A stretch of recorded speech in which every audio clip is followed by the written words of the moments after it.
Action. Bismillahirrahmanirrahim. Assalamualaikum warahmatullahi wabarakatuh. Alhamdulillahirabbil alamin wassalatu wassalamu ala sayyidil amin sayyidina wa maulana Muhammadin wa ala alihi washabihi ajmain amma ba'du. Yang saya hormati pengasuh Pondok Pesantren Sebelas Genggong, beliau Al-Mukarram Kiai Haji Muhammad Hasan Mutawakkil Allah. Yang saya hormati Rektor Universitas Sebelas Genggong, beliau Al-Ustadz Abdul Aziz Wahab MAG, serta pengampu mata kuliah terjemah 2, yakni beliau Ustadzah Yeni, dan segenap para jajaran sivitas kampus yang tidak bisa kami sebutkan satu persatu, namun tidak mengurangi rasa takdim kami kepada beliau. Perkenalkan terlebih dahulu, nama saya Ilham Hamdani. Saya dari Prodi Bahasa Arab, akan menjelaskan tentang apa sih makna dari terjemah bahasa Arab itu. Kalau kita memandang dari peta konsep yang saya buat, bahwa definisi terjemah adalah mengalihkan bahasa teks dari bahasa Arab ke bahasa lain atau sebaliknya, dengan mempertahankan makna dan nuansa aslinya. Jadi kita semisal mengalihkan atau menerjemah bahasa asli ke bahasa yang lain. Dhahaba ke bahasa Indonesia artinya adalah berjalan. Jadi mengalihkan bahasa Arab ke bahasa Indonesia itu namanya terjemah dalam definisi yang ada di peta konsep yang saya buat. Kemudian selanjutnya di situ ada jenis-jenis terjemah bahasa Arab, teman-teman. Apa sih terjemah bahasa Arab? Jenis-jenis terjemah bahasa Arab diantaranya adalah ada 3 dalam peta konsep. Yang pertama, terjemah harfiah, yaitu mengalihkan kata per kata tanpa perubahan struktur kalimat. Jadi diterjemah secara harfi ya. Contoh lafadz min itu kan kalau dalam bahasa Arab min itu termasuk harfiah. Itu satu persatu, artinya min dari, min madrasati. Jadi diterjemah dari satu persatu, itu namanya terjemah harfiah.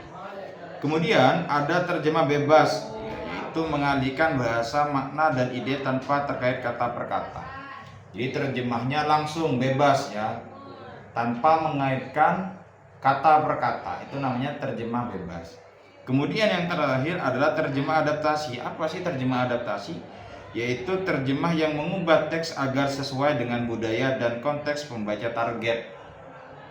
Jadi semisal ini terjemah adaptasi. Kalau kita memaknai dhahaba secara tekstual, maka dalam kamus dhahaba itu maknanya adalah berjalan. Namun beda lagi ketika kita memandang dalam kitab fikih yang ada dalam kitab Syafi'iyah, semisal contoh dalam kitab Fathul Qorib, di situ ada kalimat dhahaba Syafi'i. Atau dalam kitab Kifayatul Ahyar lebih tepatnya ada kalimat dhahaba Syafi'i. Maka dhahaba di sini bukan lagi berjalan maknanya, akan tetapi berpendapat. Itu yang dimaksud dengan siyakul kalam kalau dalam bahasa Arabnya. Kemudian dalam peta konsep tersebut juga ada langkah-langkah terjemahan.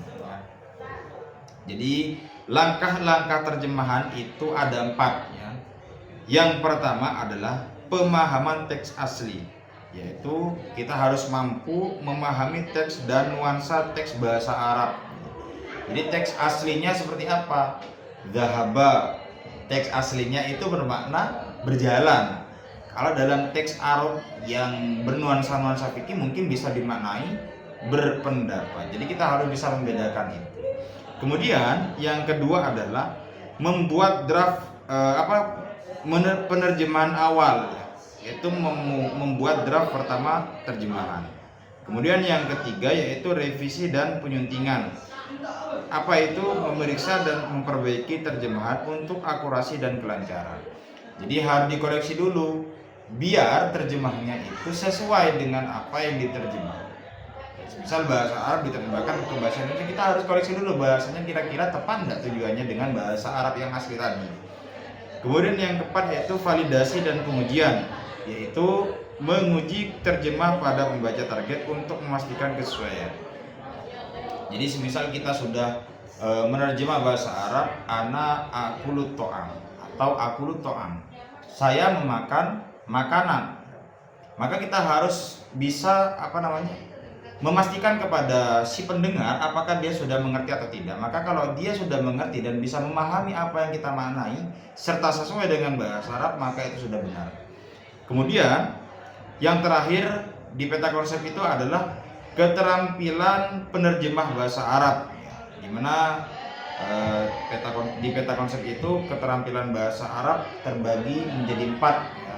Yang saya buat dalam peta konsep terbagi menjadi 4. Yang pertama, keterampilan bahasa. Maksudnya apa? Yaitu bisa menguasai bahasa Arab dan bahasa target. Jadi seseorang itu ketika menerjemah harus bisa mampu dalam menguasai 2 bahasa. Itu bahasa aslinya dan bahasa targetnya. Misal bahasa aslinya bahasa Arab, kita harus bisa mampu menguasai bahasa Arab dan juga diterjemahkan ke bahasa Indonesia, maka kita juga harus mampu menguasai kaidah-kaidah yang ada di bahasa Indonesia. Karena dalam hakikatnya memang 2 target dan asli ini, bahasa Arab dan bahasa Indonesia, tentunya beda kaidah ya. Arab Inggris beda kaidah, Arab Indo juga beda kaidah, makanya kita harus menyesuaikan hal itu. Kemudian yang kedua adalah pengetahuan budaya, memahami budaya dan budaya bahasa target. Jadi kita harus bisa memahami budaya-budaya yang ada dalam bahasa Arab dan juga bahasa Indonesia kalau kita mau terjemahkan ke bahasa Indonesia. Dalam istilah Islam mungkin ini sudah lumrah, ada 3 perkara yang harus kita pahami, diantaranya adalah syakul hal, syakul lugha, dan juga syakul lugawi. Jadi syakul hal, kondisi pada waktu itu seperti apa, syakul sakofi, budaya pada waktu itu seperti apa, syakul lugawi, kondisi teks yang digunakan pada waktu itu seperti apa. Karena teman-teman, bahasa itu adalah